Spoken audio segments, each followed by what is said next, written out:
ഞാൻ നോക്കിക്കഴിഞ്ഞാൽ ലോകത്തിന്റെ പുരോഗതിയെക്കാട്ടിലുപരിയായി ലോകത്തിന് സംഭവിക്കുവാൻ പോകുന്ന ഒരു നാശത്തിലേക്കാണ് വിരൽ ചൂണ്ടുന്നത്.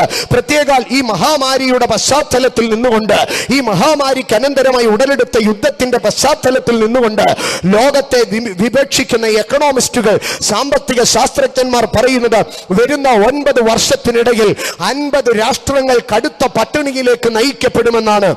വരുന്ന 9 വർഷങ്ങൾക്കിടയിൽ കടുത്ത ക്ഷാമത്തിലേക്ക്, സാമ്പത്തിക പ്രതിസന്ധിയല്ല ക്ഷാമത്തിലേക്ക് 50 രാഷ്ട്രങ്ങൾ കടന്നു പോകുമെന്നാണ് പറയുന്നത്.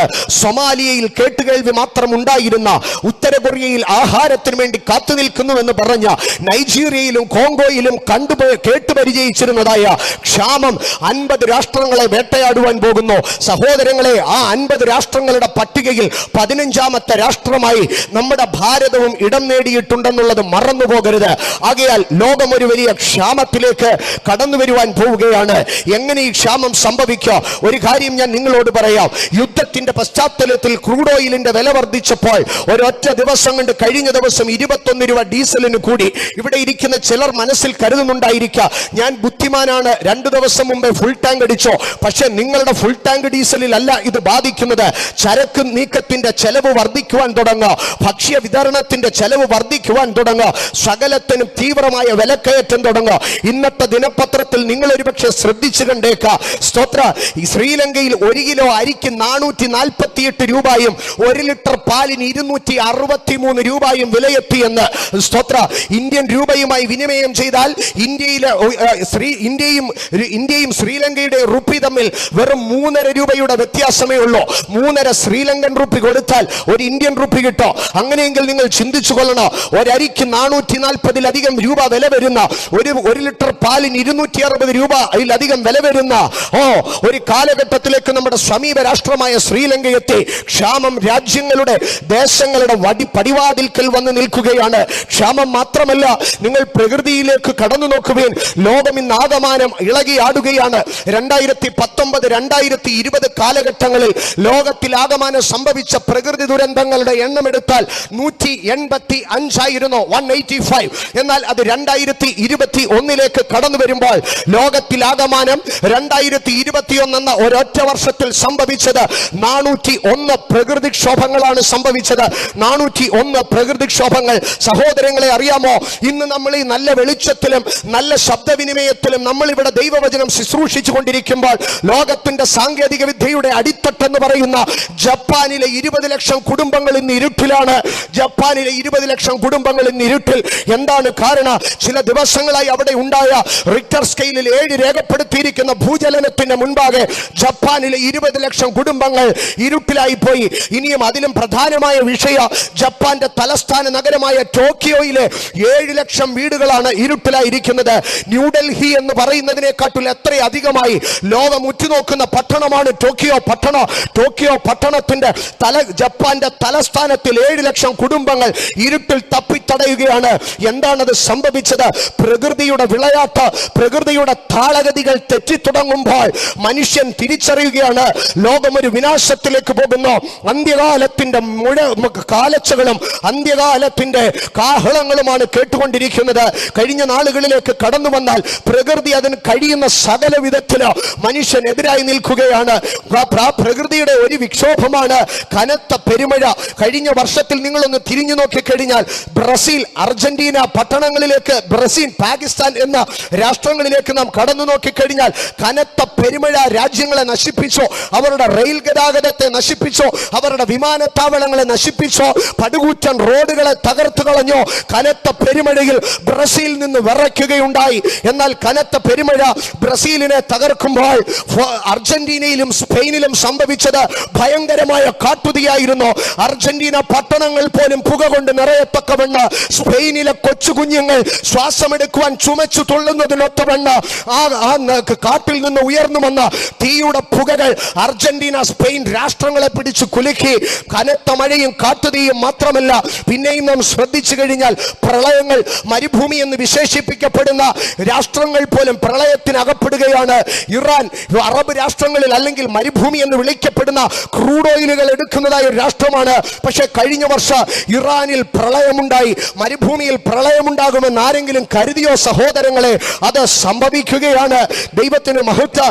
വീണ്ടും നമ്മൾ ശ്രദ്ധിച്ചു കഴിഞ്ഞാൽ ഒരു കാലത്ത് വോൾക്കാനോ അല്ലെങ്കിൽ അഗ്നിപർവ്വതങ്ങൾ നമ്മൾ കേട്ടിരുന്നോ? അതൊക്കെ ഏതെങ്കിലും മരുഭൂമികളിലെ മലമ്പ്രദേശങ്ങളിലാണ് സംഭവിച്ചിരുന്നത്. എന്നാൽ ഇപ്പോൾ അങ്ങനെയല്ല സംഭവിക്കുന്നത്.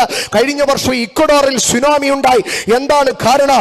അതിന്റെ കാരണം നാം ശ്രദ്ധിച്ചാൽ സമുദ്രത്തിനകത്ത് അഗ്നിപർവ്വതങ്ങൾ പൊട്ടുകയാണ്, സമുദ്രത്തിനകത്ത് വോൾക്കാനോ ഉണ്ടാവുകയാണ്. ജപ്പാനിൽ അവർ വരും ദിവസങ്ങളിൽ സുനാമിയെ പ്രതീക്ഷിക്കുകയാണ്. കാരണം ഭൂമിയുടെ അകത്തട്ട് തിളച്ചു മറിഞ്ഞിട്ട് ആ തിളച്ചു പൊങ്ങുന്ന ആവികൾ സമുദ്രത്തിന്റെ അകത്തളത്തിൽ പൊട്ടിത്തെറിക്കുമ്പോൾ സമുദ്രത്തിലെ ജലനിരപ്പ് കിലോമീറ്ററുകളോളം ഉയർന്നിട്ട് സ്തോത്ര അതിന്റെ അലയൊലികൾ ഭൂമിയുടെ തീരത്തേക്ക് കരയിലേക്ക് അടിച്ചു കയറുമ്പോൾ മനുഷ്യൻ ഭയപ്പെടുകയാണ്. ദൈവത്തിന് മഹത്വമുണ്ടാകട്ടെ. സഹോദരങ്ങളെ, ഈ രാത്രികാലം നിങ്ങളായിരിക്കുമ്പോൾ ലോകം ഏതെല്ലാം വിധത്തിൽ പ്രകൃതിയുടെ വിളയാട്ടത്തിന് മുൻപാകെ പരിഭ്രമിക്കുകയാണ്. ഒരു ഭാഗത്ത് വരൾച്ച നേരിടുന്നു, ഒരു ഭാഗത്ത് കടുത്ത ഉഷ്ണം നേരിടുന്നു. സ്തോത്ര ചില വർഷങ്ങൾക്ക് മുൻപ് വിദേശത്തുള്ളവരൊക്കെ വളരെ ശ്രദ്ധയോടുകൂടി പറഞ്ഞിരുന്നു, UAE ദുബായിയോട് ചേർന്നുള്ള സ്ഥലത്ത് മനുഷ്യനിർമ്മിത ഐലൻഡുകൾ നിർമ്മിക്കുന്നു. ഈന്തപ്പനയുടെ കുരുത്തോലകൾ വിടർന്നു നിൽക്കുന്ന രീതിയിൽ അറബ് രാഷ്ട്രങ്ങളുടെ മഹത്വത്തെ വർദ്ധിപ്പിക്കുവാനായി അവർ കടലിന്റെ അകത്ത് അവർ വലിയ ദ്വീപുകളെ ഉണ്ടാക്കുവാൻ തുടങ്ങി. സമ്പന്നന്മാർ പലരും അവിടെ കൊട്ടേഷൻ കൊടുത്തു കഴിഞ്ഞിരുന്നു. പക്ഷേ ഇന്നതിലെ ഏറിയ പങ്ക് ദ്വീപുകളോ വെറുതെ നിലംപരിശായി കിടക്കുകയാണ്. എന്താണ് അതിന്റെ കാരണമെന്ന് നോക്കിക്കഴിഞ്ഞാൽ മാസങ്ങൾ കഴിയുന്തോറും അറബ് രാഷ്ട്രങ്ങളുടെ തീരത്ത് സമുദ്രത്തിലെ ജലനിരപ്പ് ഉയരുകയാണ്.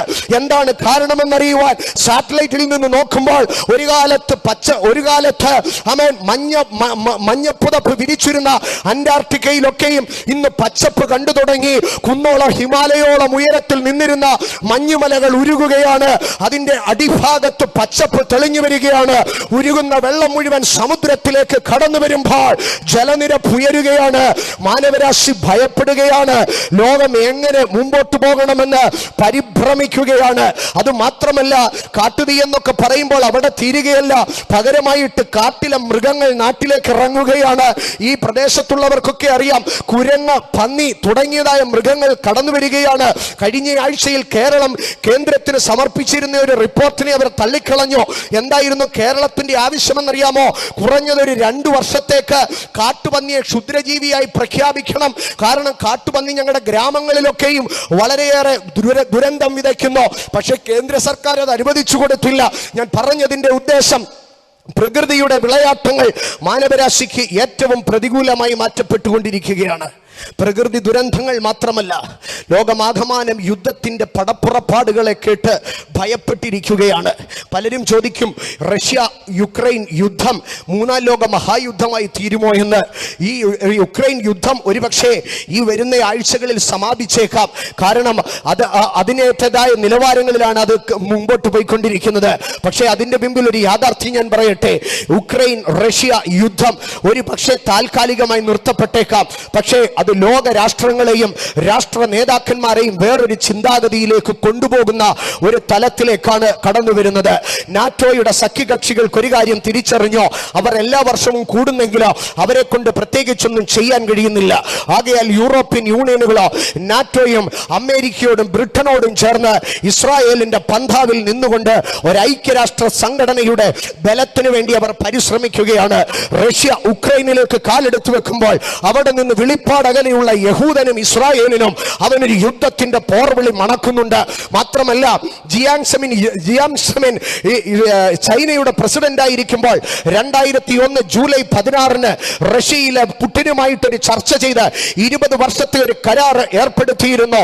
റഷ്യയും ചൈനയും തമ്മിൽ ഉള്ള ഒരു ബന്ധത്തിന് 2021 ജൂലൈയിലോട് കൂടി ചേർന്നത് അവസാനിച്ചു. എന്നാൽ കോവിഡിന്റെ പശ്ചാത്തലത്തിൽ അത് പുതുക്കുവാൻ കഴിഞ്ഞില്ല. 2021 ഡിസംബറിലേക്ക് കടന്നു വരുമ്പോൾ ഡിസംബർ 15 ദിവസങ്ങളിൽ ഡിസംബറിന്റെ 2ാം വാരത്തിൽ ഇന്നത്തെ ചൈനയുടെ പ്രസിഡന്റ് റഷ്യയുടെ പ്രസിഡന്റ് വ്ളാഡിമിർ പുടിനും തമ്മിൽ സഖ്യ ചർച്ചയായിരുന്നു. ആ ചർച്ചയ്ക്ക് അനന്തരമായി ഡിസംബർ 15 വ്ളാഡിമിർ പുടിൻ ബന്ധങ്ങൾ പുതുക്കി പുതിയതായിട്ടുള്ള ഉടമ്പടികൾ ചെയ്തു. വരുന്ന 30 വർഷം ചൈനയുമായി കൈകോർത്തുകൊണ്ട് ചൈനയ്ക്ക് ആവശ്യമായിട്ടുള്ള സകല ഫ്യൂവലും കൊടുക്കുവാൻ തക്കവണ്ണം റഷ്യ തീരുമാനമെടുത്തിരിക്കുക. തുടങ്ങുകയാണ്. അവർ അതിനായിട്ട് വലിയ പൈപ്പ് ലൈനുകൾ വലിക്കുവാൻ തുടങ്ങുകയാണ്. ഒരു വർഷം 10 ബില്യണിലധികമായിട്ടുള്ള ക്രൂഡ് ഓയിലുകൾ ചൈനയിലേക്ക് കടത്തിവിട്ടുകൊണ്ട് 530 ബില്യണിലധികം വില വരുന്ന ക്രൂഡ് ഓയിലിന്റെ വിൽപ്പന കരാറും വാങ്ങുവാനും തക്കവണ്ണം അവർ ഉടമ്പടി ചെയ്യുകയാണ്. റഷ്യ, ചൈന, അറബ് രാഷ്ട്രങ്ങൾ, എത്യോപ്യ തുടങ്ങിയ അറബ് രാഷ്ട്രങ്ങളും ചേർന്ന് കിഴക്കിലെ രാജാക്കന്മാർ ഒന്നിക്കുകയാണ്.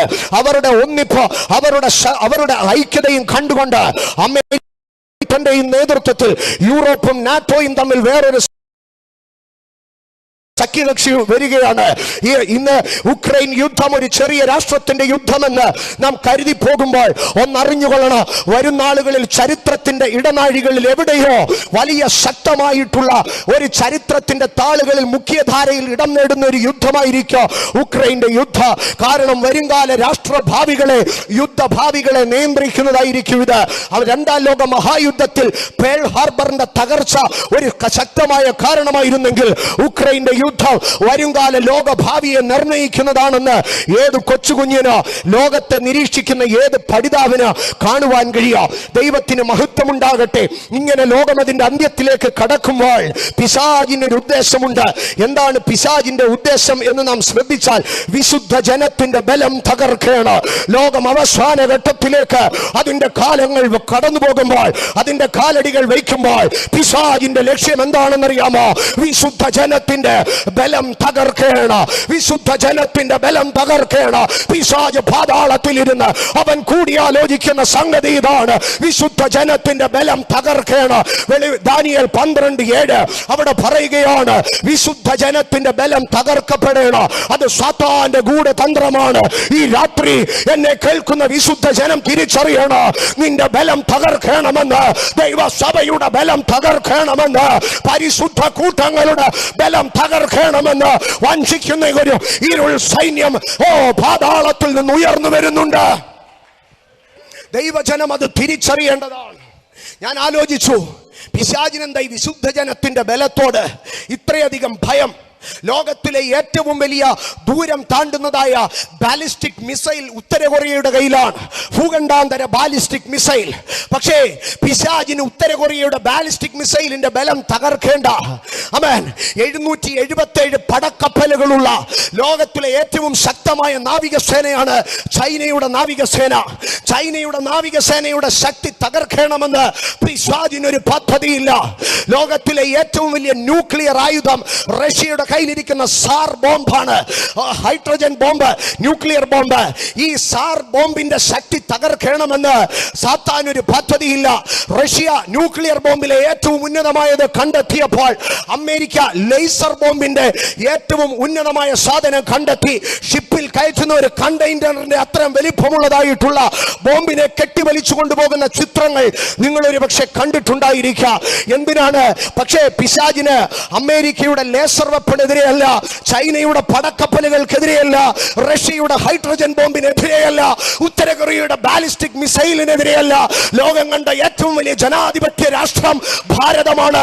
ഈ ഭാരതത്തിലെ ഏറ്റവും വലിയ രാഷ്ട്രീയ ശക്തിയെ തകർക്കണമെന്നല്ല പിശാചിന്റെ പദ്ധതി. പകരം പിശാചിന്റെ പദ്ധതി അത് വിശുദ്ധ ജനത്തിന്റെ ബലത്തെ തകർക്കണമെന്നാണ്. അങ്ങനെയെങ്കിൽ ഞാൻ പറയോ, കൊറിയയുടെ ബാലിസ്റ്റിക് മിസൈലിനെ കാട്ടില് പിശാച് ഭയപ്പെടുന്നത് വിശുദ്ധ ജനത്തിന്റെ ബലത്തെയാണ്. അമേരിക്കയുടെ ലേസർ വെപ്പണെ കാട്ടില് പിശാച് ഭയപ്പെടുന്നത് വിശുദ്ധ ജനത്തിന്റെ ബലത്തെയാണ്. റഷ്യയുടെ ഹൈഡ്രജൻ ബോംബിനെ കാട്ടില് പിശാച് ഭയപ്പെടുന്നത് വിശുദ്ധ ജനത്തിന്റെ ബലത്തെയാണ്.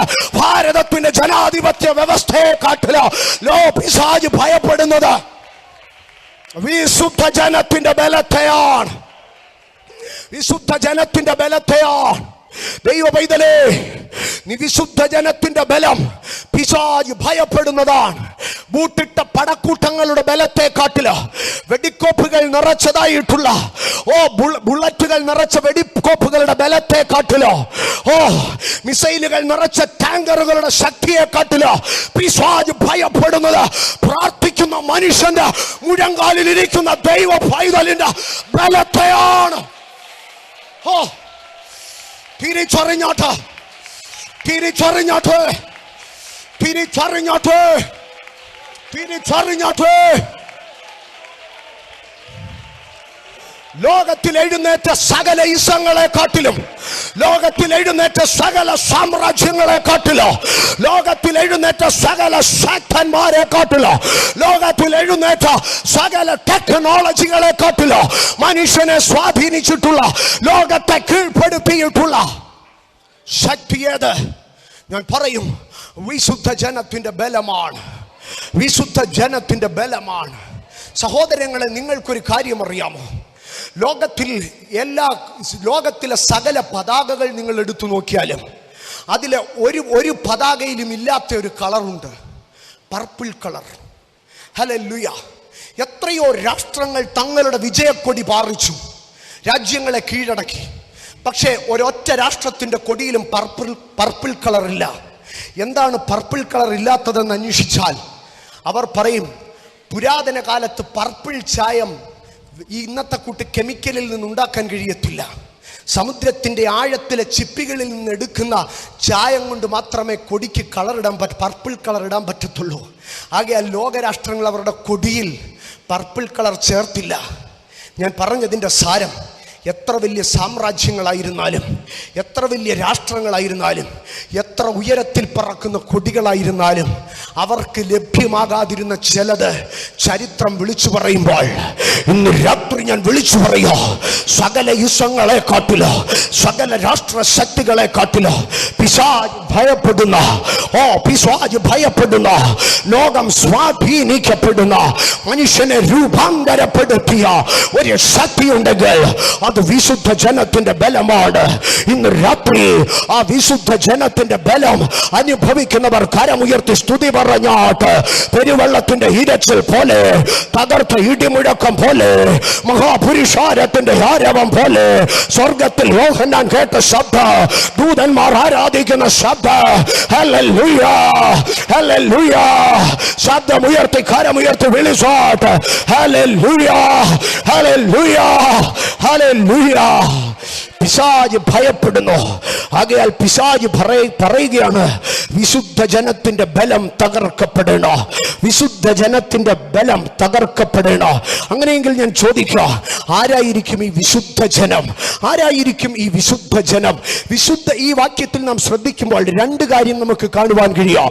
ഒന്ന്, വിശുദ്ധ ജനം. രണ്ട്, വിശുദ്ധ ജനത്തിന്റെ ബലം. ചുരുങ്ങിയ സമയങ്ങൾക്കുള്ളിൽ ഈ രണ്ട് വിഷയങ്ങൾ ആവോളം സ്പർശിക്കുവാൻ ഞാൻ ആഗ്രഹിക്കുകയാണ്. ഒന്ന്, വിശുദ്ധ ജനം. രണ്ട്, വിശുദ്ധ ജനത്തിന്റെ ബലം എന്നുള്ളത്. ദൈവത്തിന് മഹത്വമുണ്ടാകട്ടെ. ആരാണ് വിശുദ്ധ ജനം? വിശുദ്ധ ജനത്തിന് ഒന്നാമതായി ഞാൻ പറയുക, ദൈവം ഒരു മനുഷ്യനെ തെരഞ്ഞെടുത്തിട്ടുണ്ടെങ്കിൽ അവനായിരിക്കും വിശുദ്ധൻ. ദൈവത്താൽ ആകർഷിക്കപ്പെട്ട, ദൈവത്താൽ സ്നേഹിക്കപ്പെട്ട, ദൈവത്താൽ തെരഞ്ഞെടുക്കപ്പെട്ട ഒരു മനുഷ്യനായി വിശുദ്ധൻ. കാരണം അഹ്റോനെതിരായി കോരഹും കൂട്ടരും യുദ്ധം ആരംഭിക്കുമ്പോൾ ദൈവം മോശയോട് പറഞ്ഞു, മോശേ, നീ ഓരോ ഗോത്രത്തിൽ നിന്നോ നീ വടികളെ എടുത്ത് കൃപാസനത്തിനകത്തേക്ക് കൊണ്ടുവയ്ക്കുക. ആ ഭാഗം പറയുമ്പോൾ സംഖ്യാപുസ്തകത്തിലേക്ക് കടന്നു വരുമ്പോൾ സംഖ്യാപുസ്തകത്തിൽ നമുക്ക് കാണുവാൻ കഴിയുക, 16-ാം അധ്യായം 7-ാം വാക്യത്തിൽ പറയുന്ന ഒരു ഭാഗമുണ്ട്, യഹോവ തെരഞ്ഞെടുക്കുന്നവനാണ് വിശുദ്ധൻ. ആകയാൽ ദൈവത്താൽ തെരഞ്ഞെടുക്കപ്പെട്ട്, ദൈവത്താൽ സ്വാധീനം ചെയ്യപ്പെട്ട്, ദൈവത്താൽ ഭരണം ചെയ്യപ്പെട്ട്, ദൈവത്താൽ രൂപാന്തരപ്പെടുന്ന ഒരുത്തനുണ്ടെങ്കിൽ അവനായിരിക്കും വിശുദ്ധൻ. ആമേൻ. ഞാൻ പിന്നെയും പറയട്ടെ, ദൈവത്താൽ ആകർഷിക്കപ്പെട്ട്, ദൈവത്താൽ സ്നേഹിക്കപ്പെട്ട്, ദൈവത്താൽ തെരഞ്ഞെടുക്കപ്പെട്ട്, ദൈവത്താൽ ഭരണം ചെയ്യപ്പെട്ട്, ദൈവത്താൽ വഴി നടത്തപ്പെട്ട്, ദൈവം ഭരിക്കുന്ന, ദൈവം തെരഞ്ഞെടുക്കുന്ന ഒരു മനുഷ്യൻ അവനായിരിക്കും വിശുദ്ധൻ. പാരമ്പര്യം കൊണ്ട് വിശുദ്ധനാകത്തില്ല. ഇറ്റലിയിലെ മഹാസഭ കൂടിയത് കൊണ്ട് വിശുദ്ധനാകത്തില്ല. പ്രവർത്തികൾ കൊണ്ട് വിശുദ്ധനാകത്തില്ല. പകരം ഞാൻ പറയോ, എന്റെ ദൈവം ഒരുത്തനെ തെരഞ്ഞെടുത്താൽ അവൻ വിശുദ്ധനായിരിക്കും. ഇന്ന് രാത്രികാല കഴിഞ്ഞ കാലങ്ങളിലെ പാപത്തിന്റെ ചെളിക്കുണ്ടിൽ നിന്ന് ഉയർന്നു വന്ന് വിശുദ്ധിയുടെ കൃപ അനുഭവിക്കുന്നുണ്ടെങ്കിൽ ഇന്ന് രാത്രി നീ പറഞ്ഞാട്ട്, നീ ദൈവത്താൽ തെരഞ്ഞെടുക്കപ്പെട്ടവനോ, ദൈവത്താൽ തെരഞ്ഞെടുക്കപ്പെട്ടവനോ. എന്റെ ദൈവത്തിന്റെ തെരഞ്ഞെടുപ്പ് എന്നെ വിശുദ്ധനാക്കിയത്. ഇസ്രായേൽ ദൈവത്തെ പല പേര് വിളിച്ചിരുന്നു. എലോഹീം എന്ന് വിളിച്ചിരുന്നു. അമാലേക്കിനെ ജയിച്ച് യാഗപീഠം പണിതപ്പോൾ യഹോവ നിസി എന്ന് പറഞ്ഞിരുന്നു. ദൈവത്തിന്റെ നീതിയെ കണ്ട് അവർ യഹോവ സിദ്കനു എന്ന് പറഞ്ഞിരുന്നു. സൗഖ്യമാക്കുന്ന ദൈവത്തിന്റെ കൃപകളെ കണ്ടിട്ട് അവർ യഹോവ റൊഫേഖ, യഹോവ റാഫ എന്ന് പറഞ്ഞിരുന്നു. അതുപോലെ യഹൂദൻ ഏറ്റവും ആദരവോടുകൂടെ ദൈവത്തെ വിളിച്ചിരുന്ന ഒരു പേരാണ് യാഹ്വേ മക്കഡേശം. യാഹ്വേ മക്കഡേശ ദൈവത്തിന്റെ അതിശക്തമായ യഹൂദന്റെ ഇടയിൽ പ്രചരിക്കപ്പെട്ട പേരായിരുന്നു യാഹ്വേ മക്കഡേശം. എന്താണ് യാഹ്വേ മക്കഡേശം എന്നാൽ? അതിന്റെ അർത്ഥം വിശുദ്ധീകരിക്കുന്ന ദൈവ. ഇന്ന് രാത്രി ഞാൻ എന്റെ ദൈവത്തെ ഉയർത്തി പറയാ, യാഹ്വേ മക്കഡേശ, യാഹ്വേ മക്കഡേശ, വിശുദ്ധീകരിക്കുന്ന ദൈവ. ഇന്ന് രാത്രികാല എന്റെയും നിന്റെയും ബലത്തെ പിശാച് ഭയപ്പെടുന്നതിന്റെ കാരണം യാഹ്വേ മക്കഡേശമായതുകൊണ്ടാണ്. ദൈവം നമ്മളെ വിശുദ്ധീകരിച്ചത് കൊണ്ടാണ്. ദൈവം നമ്മളെ വിശുദ്ധീകരിച്ചത് കൊണ്ടാണ്. ഈ രാത്രി കരമുയർത്തി പറഞ്ഞാട്ട്, യാഹ്വേ മക്കഡേശ, എന്നെ വിശുദ്ധീകരിക്കുന്ന ദൈവ, എന്റെ തലമുറകളെ വിശുദ്ധീകരിക്കുന്ന ദൈവ, എന്റെ ദേശത്തെ വിശുദ്ധീകരിക്കുന്ന ദൈവ, എന്റെ കുടുംബത്തെ വിശുദ്ധീകരിക്കുന്ന ദൈവ, ഞാൻ ഭക്ഷിക്കുന്ന ആഹാരത്തെ വിശുദ്ധീകരിക്കുന്ന ദൈവ, യാഹ്വേ മക്കഡേശ. ഹല്ലേലൂയ. വിശുദ്ധീകരിക്കുന്ന ദൈവ. യെഹെസ്കേൽ പ്രവചനം 20-ാം അധ്യായത്തിലേക്ക് കടന്നു വരുമ്പോൾ യെഹെസ്കേൽ പ്രവചന 20-ാം അധ്യായം അതിന്റെ 12-ാം വാക്യത്തിൽ ദൈവം പ്രവാചകനോട് പറയുകയാണ്, ഇസ്രായേൽ ഒരു കാര്യം അറിയണോ, ഇസ്രായേൽ ഒരു കാര്യം അറിയണോ, ഞാൻ അവനെ വിശുദ്ധീകരിക്കുന്ന ദൈവ. ഓ, ഞാൻ അവനെ വിശുദ്ധീകരിക്കുന്ന ദൈവ. ഈ രാത്രി തിരിച്ചറിഞ്ഞാട്ട്, ഓ, the Lord who sanctify me, ഓ, എന്നെ ശുദ്ധീകരിക്കുന്ന ദൈവ, ഓ, എന്നെ ശുദ്ധീകരിക്കുന്ന ദൈവ, യാഹ്വേ മക്കഡേശം. ഹല്ലേലൂയ. ദൈവം ഇസ്രായേലിന് ശബത്തുകളെ നൽകുമ്പോൾ പറഞ്ഞു, അത് നിന്നെ വിശുദ്ധീകരിക്കാനാണ്. ദൈവം ഇസ്രായേലിന് പ്രമാണങ്ങളെ നൽകുമ്പോൾ പറഞ്ഞു, അത് നിന്നെ വിശുദ്ധീകരിക്കാനാണ്. ലേവ്യ പുസ്തകം 28, 29, 22:9 നിങ്ങൾ വായിച്ചു നോക്കുവേൻ. അവിടെയൊക്കെ ദൈവം പറയുകയാണ്, ഞാൻ അവന് പ്രമാണം കൊടുക്കുന്നത്, ഞാൻ അവന് ശബത്ത് കൊടുക്കുന്നത്, ഞാൻ അവന് യാഗങ്ങൾ കൊടുക്കുന്നത്, ഞാൻ അവന് വഴിപാടുകൾ കൊടുക്കുന്നത്, ഞാൻ വിശുദ്ധനായിരിക്കുന്നത് പോലെ അവൻ വിശുദ്ധനാകുവാനാണ്. യാഹ്വേ മക്കഡേശ. ഓ, പക്ഷേ എങ്ങനെയാണ് ദൈവത്തിന്റെ വിശുദ്ധീകരണത്തിന്റെ പ്രവൃത്തി അതിന്റെ പൂർണ്ണതയിലേക്ക് കടന്നു ചെല്ലുന്നത്? യോഹന്നാൻ അപ്പോസ്തലൻ തന്റെ ലേഖനത്തിന്റെ പ്രാരംഭത്തിലേക്ക് വരുമ്പോൾ ദൈവത്തിന്റെ വിശുദ്ധീകരണ പ്രവൃത്തിയെ കുറിച്ച് പറയുകയാണ്. ദൈവത്തിനൊരു പുത്രനുണ്ട്, തന്റെ ഏകജാതൻ. ആ ഏകജാതനായ പുത്രനെ ഭൂമിയിലേക്ക് അയച്ചു. കാൽവറിയുടെ മലമുകളിൽ 3 ആണിമേൽ 3 ക്രൂശുകളിൽ നടുവിലത്തെ ക്രൂശ്, ഓ, രക്തത്തിൽ കുളിച്ച് യേശു മരിക്കുമ്പോ എലോഹി എലോഹി ലമാ സബക്താനി എന്ന് നിലവിളിച്ച് പ്രാണനെ വിട്ടുകഴിഞ്ഞ ആ കാഴ്ച കണ്ട് യോഹന്നാൻ തനിക്ക് ലഭിച്ച വെളിപ്പാടിൽ വിളിച്ചു പറയുകയാണ്, ദൈവത്തിന്റെ പുത്രനായ യേശുവിന്റെ രക്തം അത് സകല ഭാവവും ബാക്കി നമ്മെ ശുദ്ധീകരിക്കുന്നു. ഈ രാത്രി യേശുവിന്റെ രക്തത്തെ നോക്കി പറഞ്ഞോട്ട്, യേശുവിന്റെ രക്തത്തിൽ ഞാൻ വിശുദ്ധനാണ്. ഓ, in his blood I got sanctification. യേശുവിന്റെ രക്തം ശുദ്ധീകരിക്കുന്ന രക്തമാണ്. എബ്രായ ലേഖനത്തിൽ പൗലോസ് കുറച്ചുകൂടെ വിശദമായി അതിനെ ഇങ്ങനെയാണ് പറയുന്നത്. എന്താണ് പറയുന്നത്? ആട്ടുകൊറ്റന്മാരുടെയോ കാളകളുടെയോ രക്തമോ മലിനപ്പെട്ടവരുടെ മേൽ തളിക്കുന്ന പശുഭസ്മമോ ജഡീക ശുദ്ധി വരുത്തിയെങ്കിൽ നിത്യാത്മാവിനാൽ ദൈവത്തിന് തന്നെത്താൻ നിഷ്കളങ്കനായി അർപ്പിച്ച ക്രിസ്തുവിന്റെ രക്തം ജീവനുള്ള ദൈവത്തെ ആരാധിപ്പാൻ നിങ്ങളുടെ മനസ്സാക്ഷിയെ നിർജീവ പ്രവർത്തികളെ നോക്കി എത്ര അധികം ശുദ്ധീകരിക്കും. അവിടെ പറയാ, എന്തൊരു മനോഹരമായിട്ടാ പറയുന്നത്. ഹല്ലേലൂയ. ആട്ടുകൊറ്റന്മാരുടെയും കോലാടുകളുടെയും മലിനപ്പെട്ടവരുടെ മേൽ തളിക്കുന്ന പശുഭസ്മവോ ജഡീക ശുദ്ധി വരുത്തി എങ്കിൽ നിത്യാത്മാവിനാൽ ദൈവത്തിന് തന്നെത്താൻ നിഷ്കളങ്കനായി അർപ്പിച്ച യേശുക്രിസ്തുവിന്റെ രക്തം ജീവനുള്ള ദൈവത്തെ ആരാധിപ്പാൻ തക്കവണ്ണം നിങ്ങളുടെ മനസ്സാക്ഷിയെ നിർജീവ പ്രവർത്തികളെ പോക്കി എത്ര അധികം ശുദ്ധീകരിക്കുക. യേശുവിന്റെ രക്തം എന്നെ ശുദ്ധീകരിക്കുമെന്ന് പറയരുത്. യേശുവിന്റെ രക്തം എന്നെ അധികം ശുദ്ധീകരിക്കുക.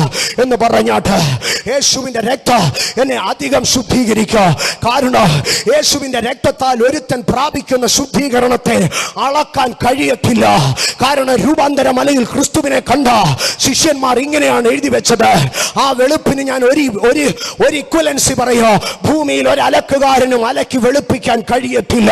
അതുകൊണ്ടാണ് പറഞ്ഞത് how much more sanctify, this much sanctification എന്നല്ല പറഞ്ഞത്, ദിസ് ലെവൽ ഓഫ് സാങ്ക്ടിഫിക്കേഷൻ എന്നല്ല പറഞ്ഞത്, ഹൗ മച്ച് മോർ. എനിക്ക് ആ വിശുദ്ധിയെ അളക്കാൻ കഴിയത്തില്ല. ഇന്ന് രാത്രി യേശുവിന്റെ രക്തത്തെ നീ ആശ്രയിച്ചാൽ നിന്റെ വിശുദ്ധിയെ അളക്കാൻ ആർക്കും കഴിയത്തില്ല. ലോകത്തിന് അളക്കാൻ കഴിയാത്ത ഒരു വിശുദ്ധി തരുവാൻ കഴിയുമെങ്കിൽ അത് ഞാൻ പ്രസംഗിക്കുന്ന യേശുവിന്റെ രക്തത്തിനായിരിക്കും. ആ ബേലിന്റെ രക്തത്തെക്കാൾ ഗുണകരമായി സംസാരിക്കുന്ന ആ പുണ്യാഹ രക്തം ഗെത്സമനയിലെ പാറമേൽ വിയർപ്പ് തുള്ളിയായി വീണ രക്തം ഗബത്തയുടെ കൊലക്കളത്തെ പടയാളികൾ അടിച്ചു പറിക്കുമ്പോൾ അവന്റെ ശിരസിൽ നിന്ന് അവന്റെ അധരത്തിൽ നിന്ന് ഒഴുകിയ രക്തം അവനെ മുക്കാലിൽ കെട്ടിയിട്ട് അവന്റെ പുറം മുഴുവൻ പോലെ കീറുമ്പോൾ അവന്റെ ശരീരത്തിൽ നിന്ന് ഒഴുകി ഇറങ്ങിയ രക്തം കാൽവറിയുടെ ഗിരിമുകളിലേക്ക് ക്രൂശും ചുമന്ന് കയറി പോകുമ്പോൾ വീണ്ടും എഴുന്നേറ്റ് മുമ്പോട്ട് പോകുമ്പോൾ അവന്റെ മുഴങ്കാലുകൾ പൊട്ടി അവന്റെ ശരീരത്തിൽ നിന്ന് ഊർന്നിറങ്ങിയ രക്തം. Oh, how much more sanctification through his blood. This much sanctification through his blood എന്നല്ല പറഞ്ഞത്. ഈ അളവിലൊരു ശുദ്ധീകരണം യേശുവിന്റെ രക്തത്തിൽ കൂടെ കിട്ടുമെന്നല്ല.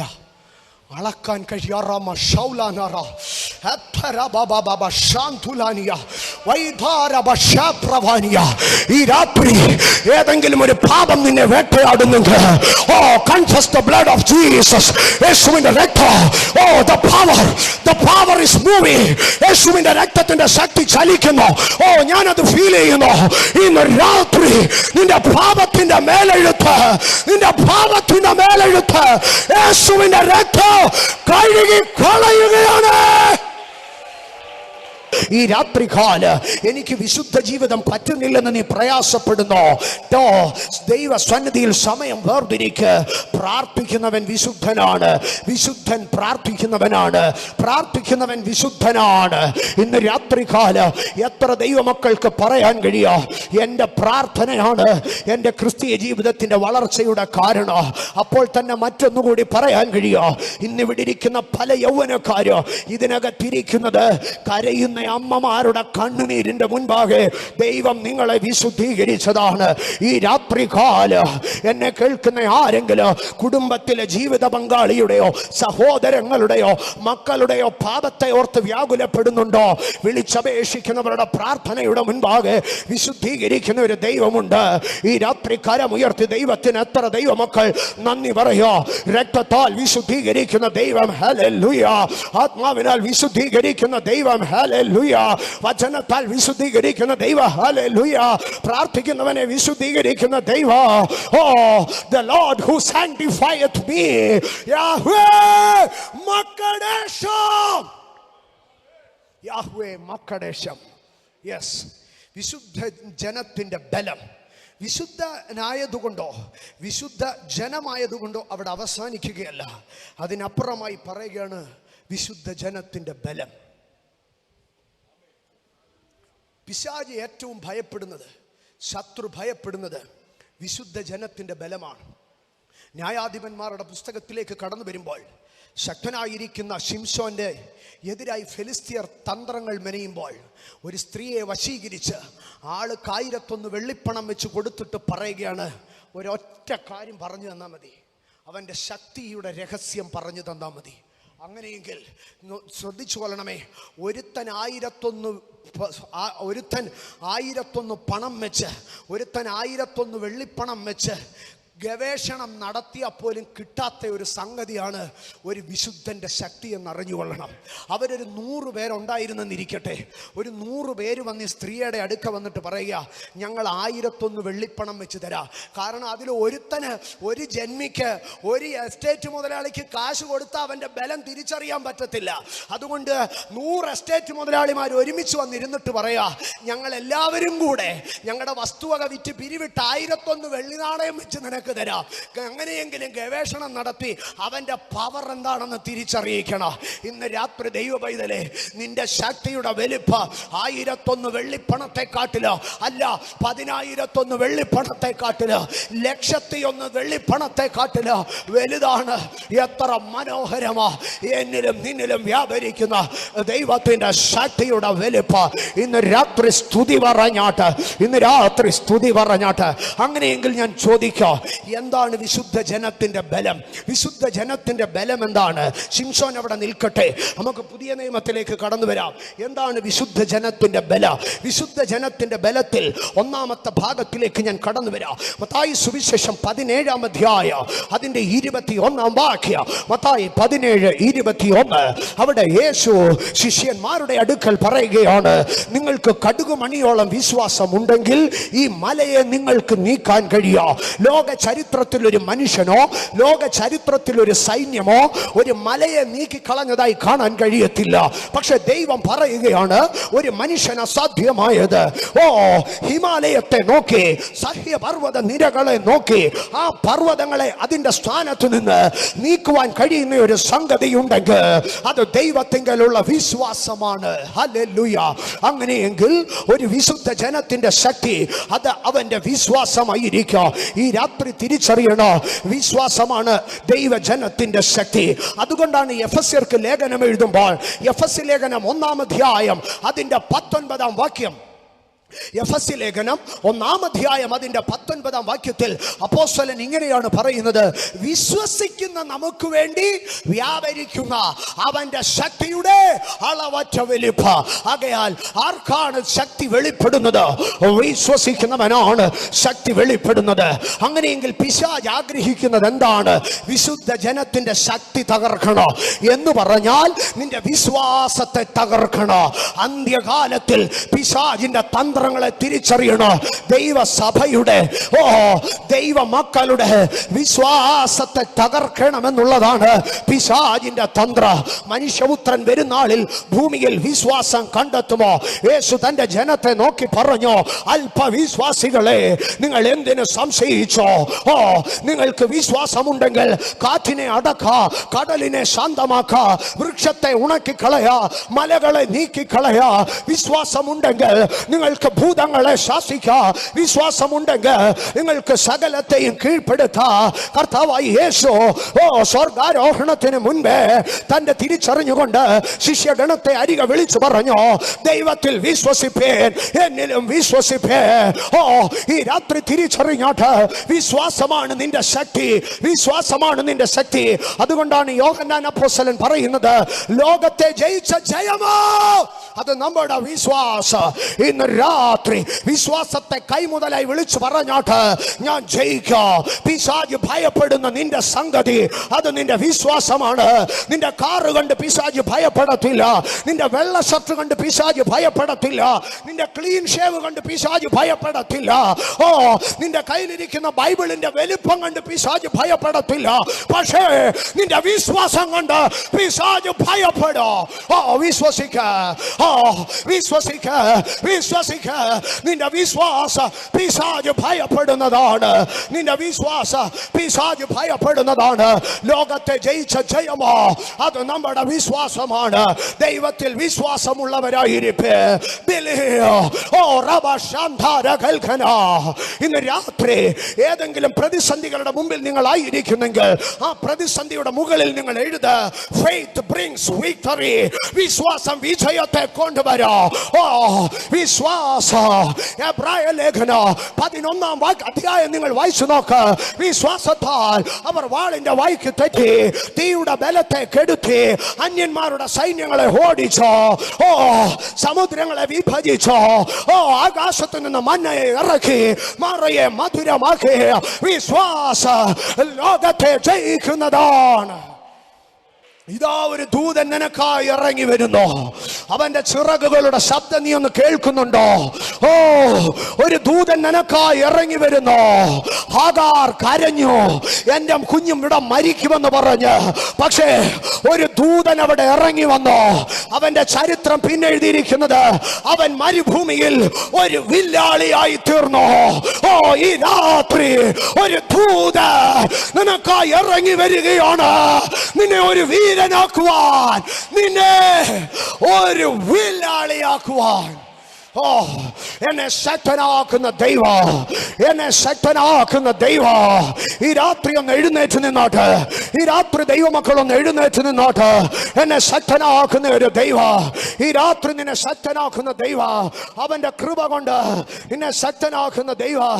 രണ്ടാ ദൂതനെ കൊണ്ട് ശക്തനാക്കുന്ന ദൈവം യേശു കർത്താവ് ഒലിവ് മലയിൽ നിന്ന് മേഘത്തിൽ മറയുന്നതിന് മുമ്പേ തന്റെ ശിഷ്യഗണത്തെ ചേർത്ത് നിർത്തിയിട്ട് പറഞ്ഞു, പരിശുദ്ധാത്മാവ് നിങ്ങളുടെ മേൽ വരൂ, അപ്പോൾ നിങ്ങൾക്ക് ശക്തി ലഭിക്കും. ഉയരത്തിൽ നിന്നുള്ള ശക്തി. ഓ the strength from above, the power from highness. ഇന്ന് പകൽക്കാല ഉയരത്തിൽ നിന്നുള്ള ശക്തി വിശ്വസിച്ചാട്ട് ഈ രാത്രി നിന്റെ അവസ്ഥ ഏതുമാകട്ടെ. ഓ നീ എവിടെ ബലഹീനപ്പെട്ടോ? ശത്രു നിന്നെ ഏതിൽ ബലഹീനപ്പെടുത്തി? നിന്റെ ആരോഗ്യമാണോ? നിന്റെ സാമ്പത്തികമാണോ? നിന്റെ മനോനിലവാരമാണോ? നിന്റെ ആത്മീയ മേഖലയാണോ? നിന്റെ തലമുറകളെ സംബന്ധിക്കുന്ന വിഷയമാണോ? ഈ രാത്രി ദൈവം നിനക്കൊരു ശക്തി നൽകുകയാണ്.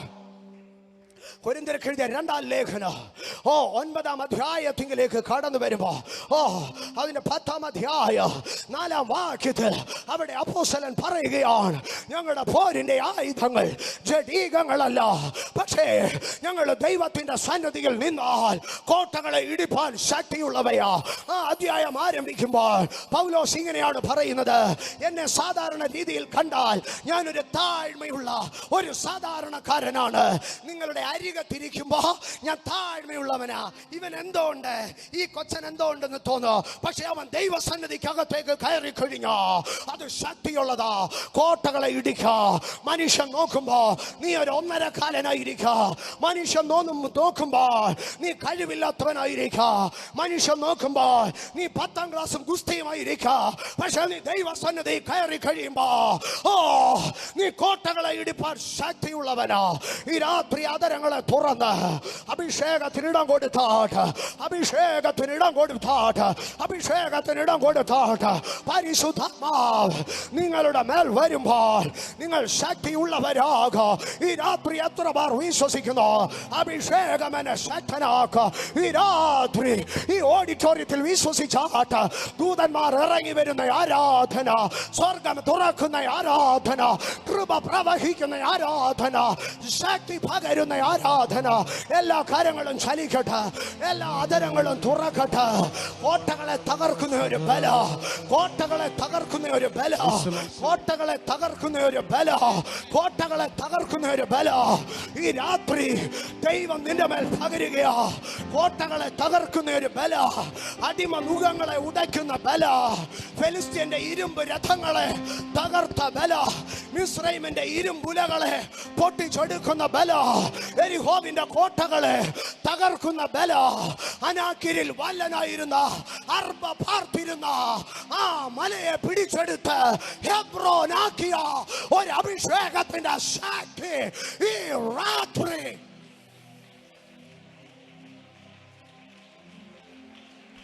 കോട്ടകളെ തകർക്കുന്ന ബലം